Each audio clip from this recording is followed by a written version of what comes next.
All right. Question 2. Were there really ancient prophecies predicting details about the life and ministry of Jesus? The Old Testament contains numerous predictions about the coming Messiah.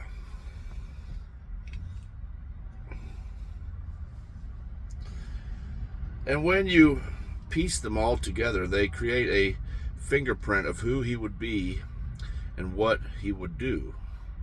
The Bible teaches that we can have absolute confidence that whoever fits this fingerprint is truly the Messiah. And of all the people who ever walked the earth, only Jesus Christ matches it. Only him. In the case for Christ, I interviewed Louis Lepidus, a Jewish man who encountered these prophecies years ago. I was reading the Old Testament every day and seeing one prophecy after another, he said. For instance, Deuteronomy talked about a prophet greater than Moses who will come and whom we should listen to. I thought, who can be greater than Moses? Sound like the Messiah. Someone as great and respected as Moses, but greater teacher and a greater authority. I grabbed a hold of that and went searching for him. As Lepidus progressed through the scriptures, he stopped cold by Isaiah 53 with clarity, specificity, in a haunting prediction wrapped in exquisite poetry. Here was the picture of a Messiah who would suffer and die for the sins of Israel and the world, all written more than 700 years before Jesus walked the earth. 700 years. That's time travel, people. That's amazing. That's somebody that knows outside of time that knows these things. Anyway, sorry.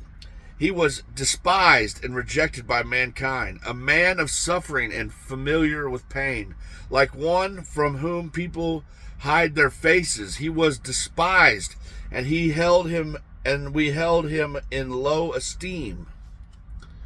Surely he took up our pain and bore our suffering, yet we considered him punished by God, stricken by him and afflicted. But he was pierced for our transgressions, he was crushed for our iniquities. The punishment that brought us peace was on him,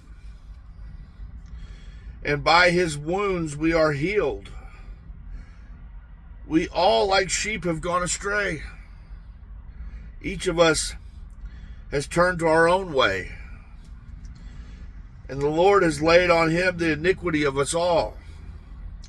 For he bore the sin of many and made intercession for the transgressors. That's Isaiah 53, 3 through 6 and verse 12.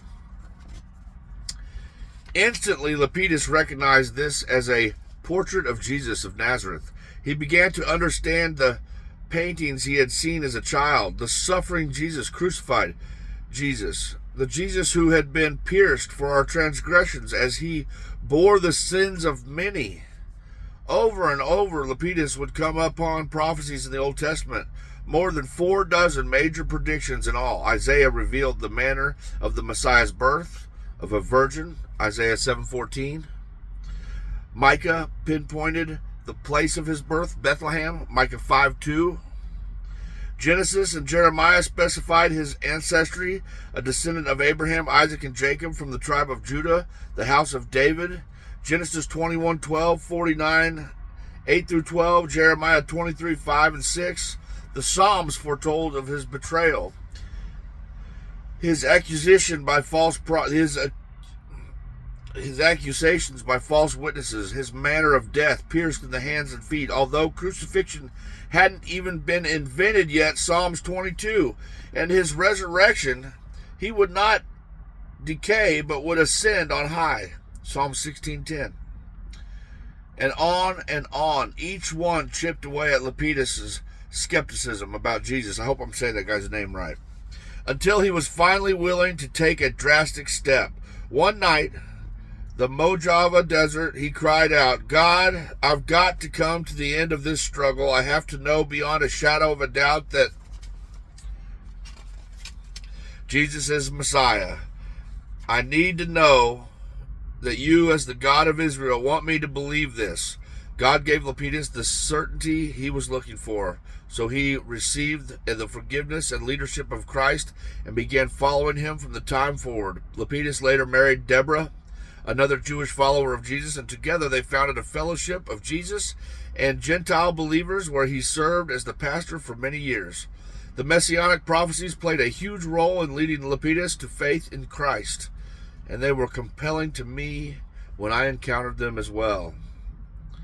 When I encountered them as a skeptic, as they still are today. This is what I told you while I was still with you. Everything must be fulfilled that is written about me in the law of Moses, the prophets, and the Psalms. Jesus after his resurrection in Luke 24:44. Tune in, like, share, and subscribe for number 3 coming at you.